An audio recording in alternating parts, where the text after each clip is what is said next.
प्रायोजक हैं cancer healer centre, new beginning. नई दिल्ली रेलवे स्टेशन भगदड़ से जुड़ा एक और अपडेट आपको सबसे पहले दे दे। भगदड़ पीड़ितों के लिए मदद का ऐलान किया गया है। मृतकों के परिजनों को 10 लाख रुपए की मदद दी जाएगी। गंभीर रूप से घायलों को 2.5 लाख रुपए की मदद मिलेगी और मामूली रूप से घायलों को 1 लाख रुपए की मदद मिलेगी। ये एक बड़ा अपडेट है भगदड़ हादसे से जुड़ा हुआ। और कुमार कुंदन इस वक्त हमारे साथ जुड़े हैं और जानकारी के साथ। कुमार, देखिए, जो आर्थिक मदद है उसका ऐलान तो कर दिया गया, लेकिन सवाल है जिन्होंने अपनों को खो दिया, क्या उनका जख्म भर जाएगा? बड़ा सवाल तो यह भी है।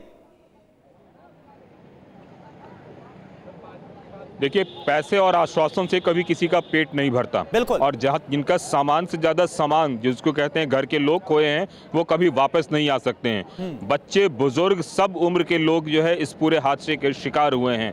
ऐसे में रेलवे 10 लाख दे या 10 करोड़ रुपया दे, उसकी भरपाई करना बिल्कुल भी नामुमकिन है। ये सिर्फ और सिर्फ कागजी खानापूर्ति है। अभी तो केंद्र सरकार की तरफ से अनाउंसमेंट हुआ है, संभव है थोड़ी देर बाद, 1 घंटे बाद दिल्ली सरकार से भी कोई अनाउंसमेंट हो जाए। लेकिन उससे बड़ी बात है कि जिस चीज का अनाउंसमेंट बार बार होना चाहिए था वहां पे कि भीड़ बढ़ रही है, कृपया यात्रीगण ध्यान दें, वो बाहर रुकें, या फिर अनरिजर्व्ड वाले लोग यहां ना आए, इस तरह का अगर अनाउंसमेंट समय से हुआ होता तो अभी 10 लाख रुपए का अनाउंसमेंट करने की कोई नौबत नहीं आती। सबसे बड़ी बात यह है कि बार बार इस तरीके के हादसे हो रहे हैं, इस तरह की परेशानी हो रही है।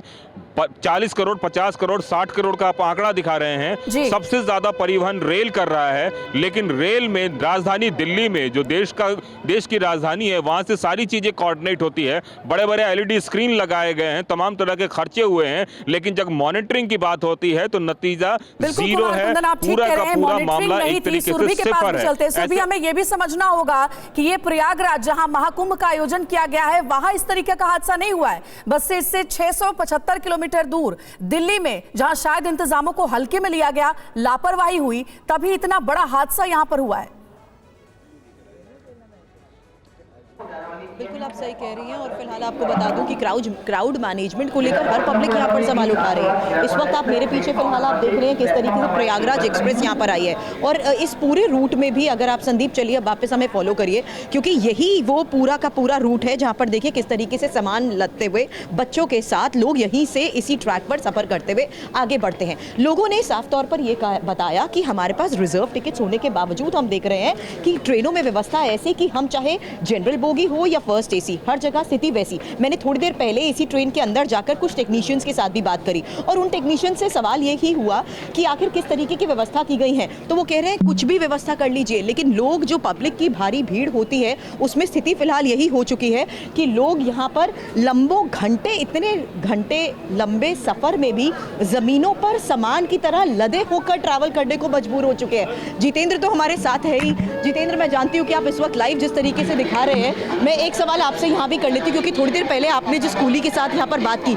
मेरी भी कुछ कूली से बात हुई, उन्होंने भी ये बात कही कि अचानक संभलने का मौका नहीं मिलता, हम वेट भी नहीं कर रहे कि कोई पुलिस प्रशासन आए या किसी तरीके से किसी को, लोगों को हम कन्वे भी करें, वो खुद ही लोगों को उठाकर किसी तरीके से स्टेशन या प्लेटफॉर्म के बाहर तक पहुंचाने की कोशिश कर रहे हैं। देखिए, जो सबसे अहम रोल अदा किया वो इन सभी कुली ने यहाँ पर किया। जिस वक्त ये पूरी अफरा तफरी का माहौल बना, उस वक्त ये कुली यहाँ पर मौके पर मौजूद थे। जो घायल थे उनको तुरंत किसी तरीके से अपना जो इनका ठेला होता है उसके ऊपर लिटाकर इस भीड़ से बाहर निकाला।